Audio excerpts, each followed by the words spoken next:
Hey, welcome back, folks.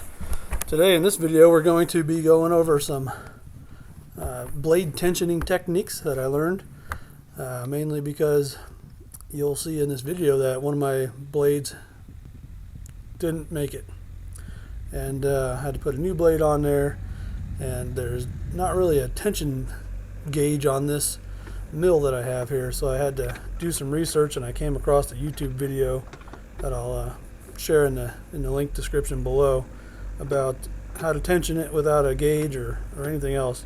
You do need a micrometer and a ruler and some clamps, and you'll be able to get it down. So right now I'm trying to fix some ruts in my road. Recent rain made it kind of muddy. I had to drive the excavator through there, and it messed it up pretty good.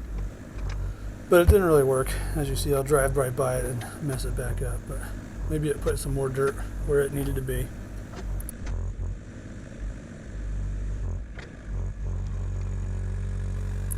So having an excavator is pretty awesome. They are quite slow.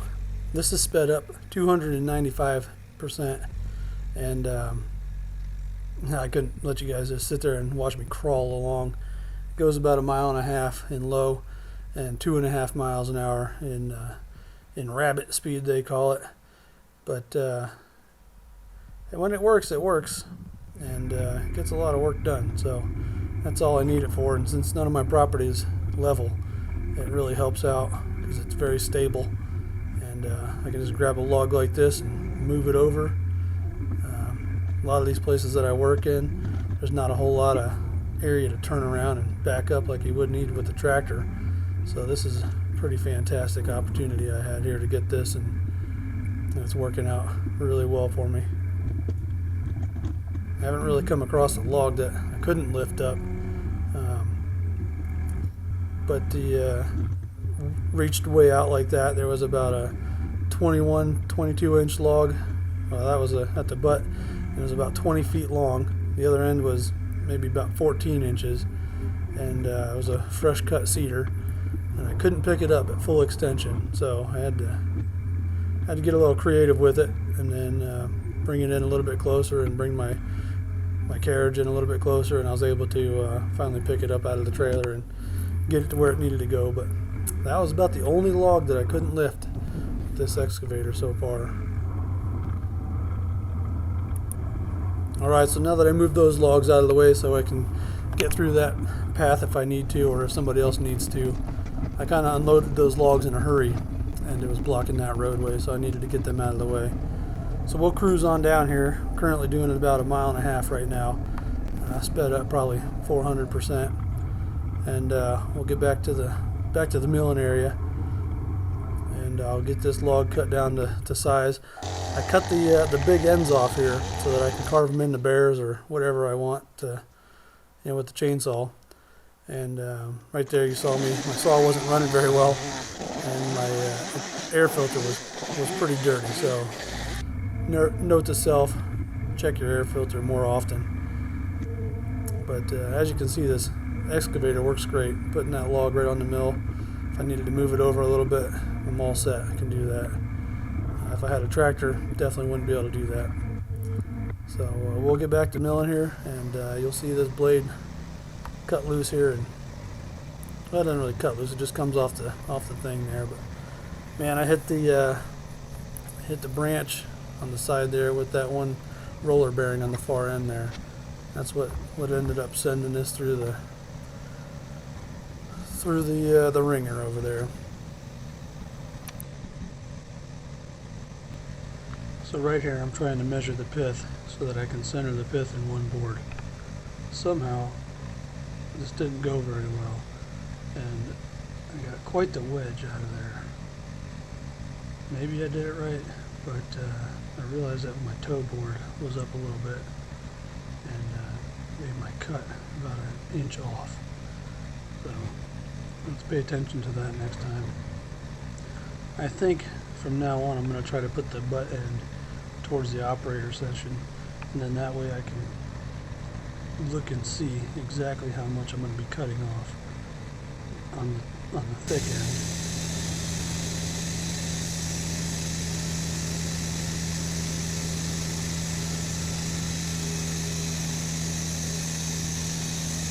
You can see right here, I realized I was like, man, I'm cutting half this log away. At the other end, I barely was taking the bark off. And man, it's quite the wedge. Keep watching. Right here, I'm looking at the measurement scale, see what my depth of cut was. So when I lift it up and bring it back, I can come back down to the measurement I want, which was about 2 inches.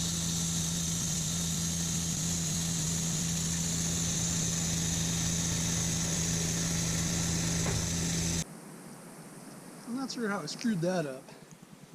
I got 3 3/4 to the pith on this side, and a little over 4 on the small side. I lifted that up at the toe board, and the top looked like it was pretty well evened out, but I did get a pretty big wedge slice off of here, which I'm not real thrilled about. And I'm about to roll it over, and maybe I'll just go up high and cut hopefully the butt end off a little bit, and keep trimming as I go until I can get a whole piece that's 2.5 inches or 2 inches. Yeah, we'll figure it out.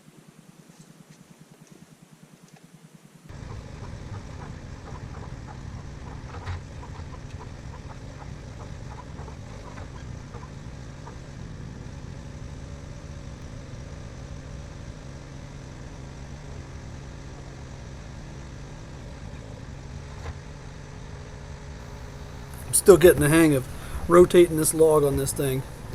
It's about a 14-inch log at the narrow end, maybe a 16, 17-inch log at the butt end. Looks pretty small in the middle there, but that base or that bed is about 36 inches wide.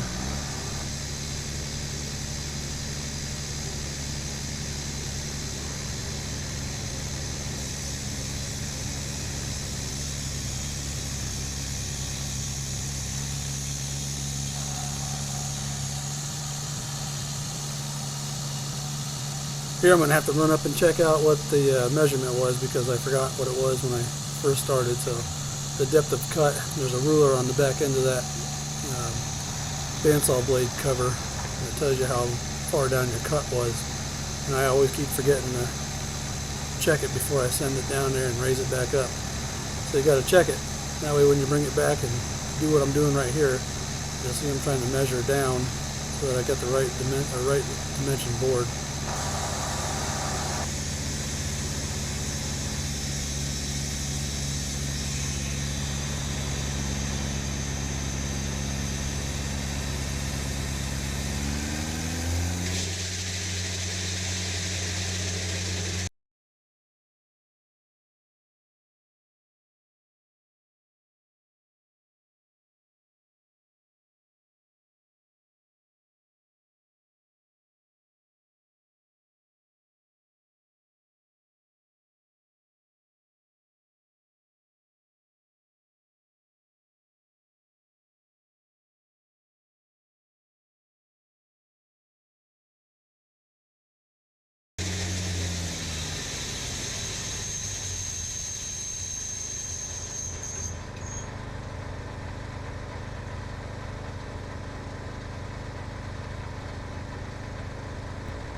I'm sure you saw what happened on that one, or at least the results of whatever happened.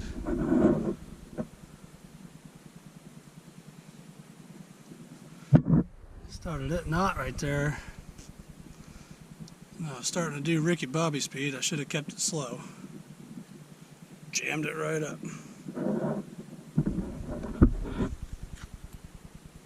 So now I've got to cut this to get it off. That stinks. Wowza. What actually happened was the roller guide got jammed up on a piece of branch that was inside that messed up pile of bark.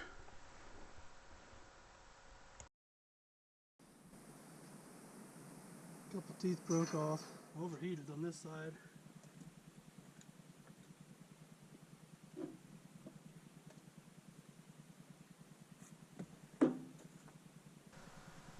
Where do I cut this to release all this tension? A little scared. Didn't go too bad though.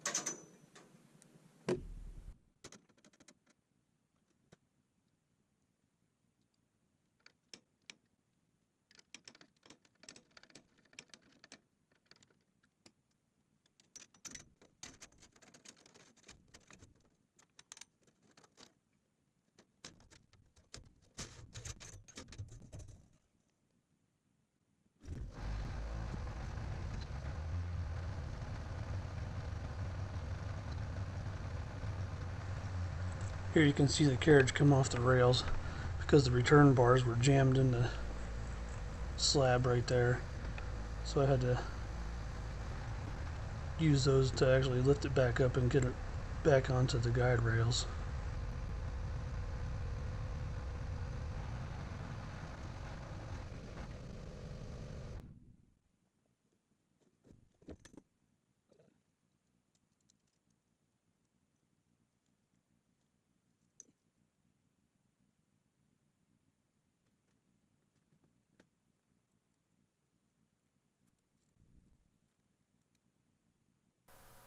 Here I'm wrapping up the blade that broke that I had to cut. I'm going to actually try to make a blade out of this for a knife. It's got a pretty good quality steel on there. And it's hardenable, so I'll make a blade out of it. And here I'm putting my new blade on. And I was having issues trying to keep that blade on as I was rotating the wheels and trying to get it to track on there. So I used zip ties. One at about 1 o'clock on the left hand wheel and 7 o'clock on the right hand wheel, so as I turned it, it would stay on the wheel as I got the blade on there tracking correctly.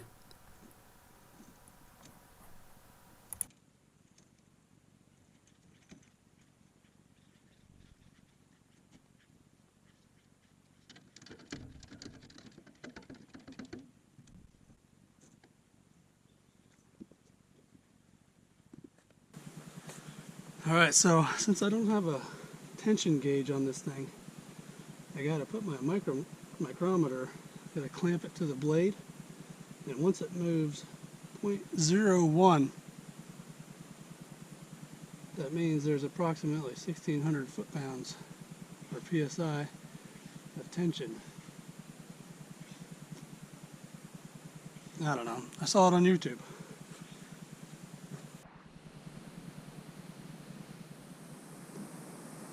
Alright, so this is what I saw on YouTube. You have to connect your multimeter, or your micrometer,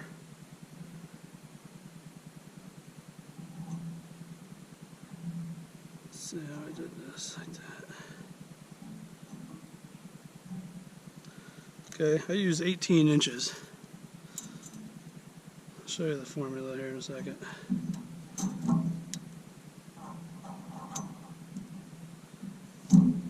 So, over the span of 18 inches, you use this thing called Young's modulus. Try to find a YouTube video, or at least the name of the guy that did it. I mean, it's probably not 100% accurate, but it's better than pulling it and feeling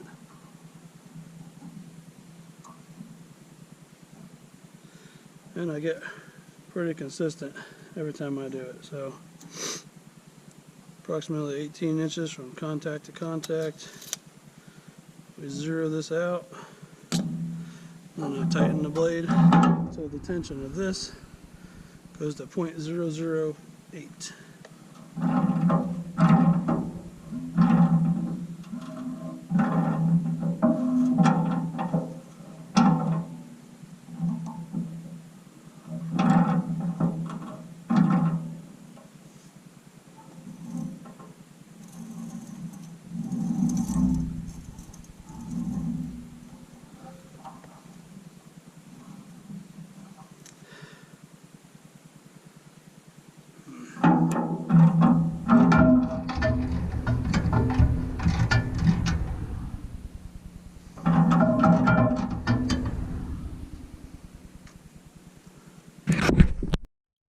Alright, so I'm using this formula I saw on YouTube.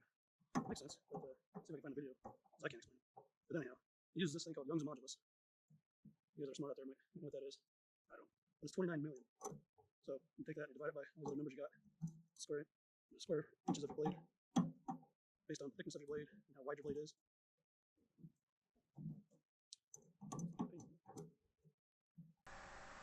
So I clamp each end of this micrometer, and I use 18 inches as my distance. Then I'll put the formula up here at some point. It uses Young's modulus, just 29 million. I'll try to also find the YouTube video that I learned this from. And essentially, you tighten your blade.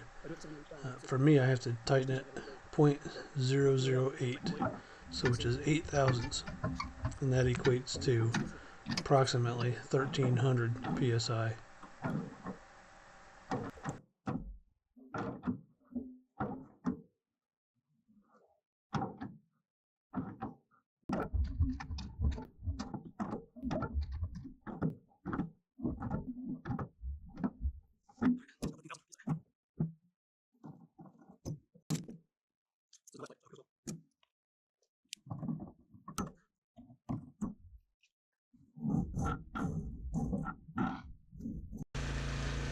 Alright, we got a new blade on here.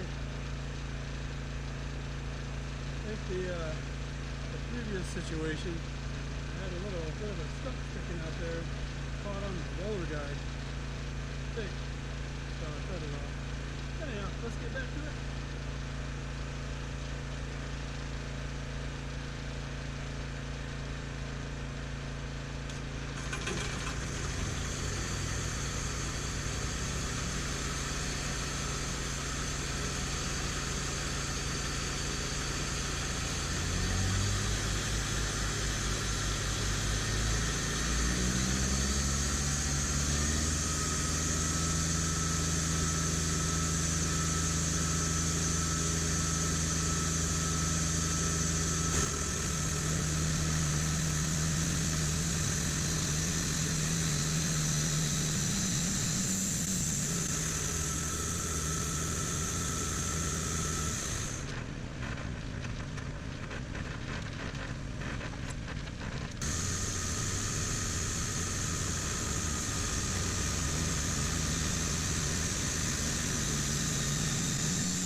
All right, so that was a exciting milling process for that log, but we got it back up and running. We got all the boards milled out. Stay tuned and we'll get to doing some more in a couple days. See you guys later.